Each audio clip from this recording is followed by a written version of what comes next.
published in Dawn, January 9, 2021. Who Dare Blackmail? By Fahad Hussein. Winning is everything, right?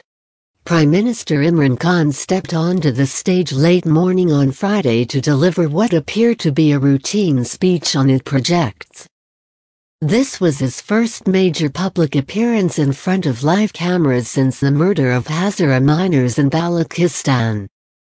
For 6 days the controversy had continued to rage, mourners sitting outside in below freezing temperatures refusing to bury their loved ones till the Prime Minister came to them, and the Prime Minister maintaining a stony silence.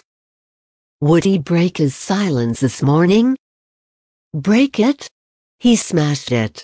In a blunt tone, the Prime Minister declared he had accepted all demands of the mourners, but he would not be blackmailed by them into going to Quetta. "You bury the bodies first and then I will visit," he stated definitively. The leader of the country had just put a condition on his condolence. The nation was dumbfounded by the insensitivity of these remarks. The rest of the day was consumed by an outpouring of rage and revulsion that cut across party lines and gelled into one organic stream flowing across social media platforms.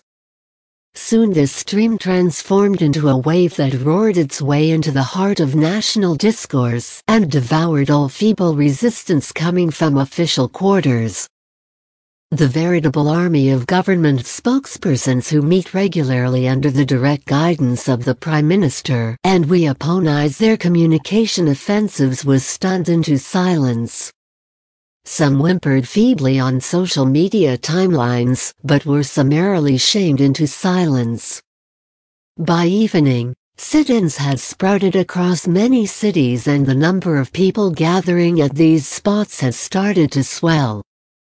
Reports of road blockages also began to pour in from various places. The Thai government, it seemed, had gone AWOL. So what did the Prime Minister really do wrong? The cut-and-dried logic may carry some weight. Leaders can become hostages to precedents, that much is true. The Prime Minister may have been advised, or he may have concluded himself, that if he now traveled to Quetta in response to the demand of the mourners, he would keep facing such demands in the future and would risk losing his political capital if he refused. So wouldn't it be better to set the ground rules himself, as he has done all through his life, that he would decide what he must do, and no one else? Yes, no one. Not even a hounded and persecuted community that had lost its loved ones to horrendous murders. Not even they should be allowed to determine where the Prime Minister should and when he should go. This logic was peddled internally in official meetings early into the crisis. We know this because the Prime Minister's cabinet colleague Zulfi Bakari vocalized this very line of argument while negotiating with the mourners 2 days ago. If this was indeed the decision, it was a tone-deaf one.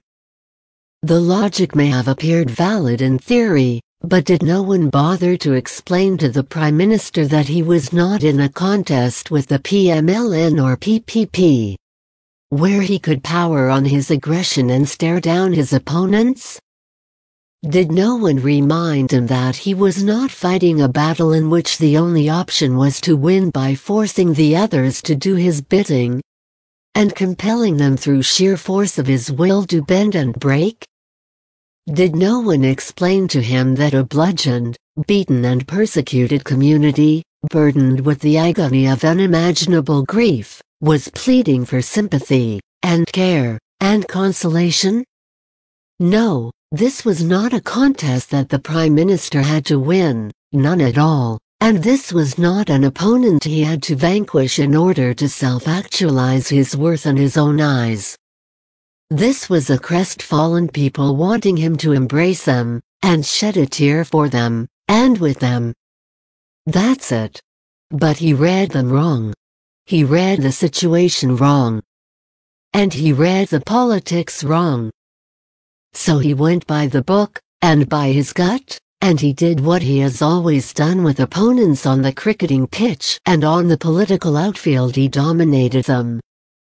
"Don't blackmail me," he said to the broken old man who lost a son, and the tearful woman who lost a brother, and a howling and shattered little girl who lost a father. "Don't blackmail me," he told them and others sitting there shivering with cold and grief and apathy raining down from above. Now it does not matter anymore. The damage has been done. The wound has opened. The shocking callousness has registered. The government has been diminished.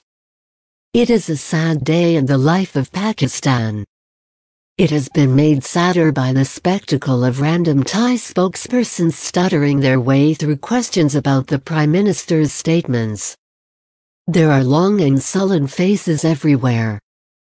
Some in Thai circles are shaking their heads and whispering they had advised the Prime Minister to visit the mourners immediately. Their advice was dismissed. The mourners will bury their dead soon.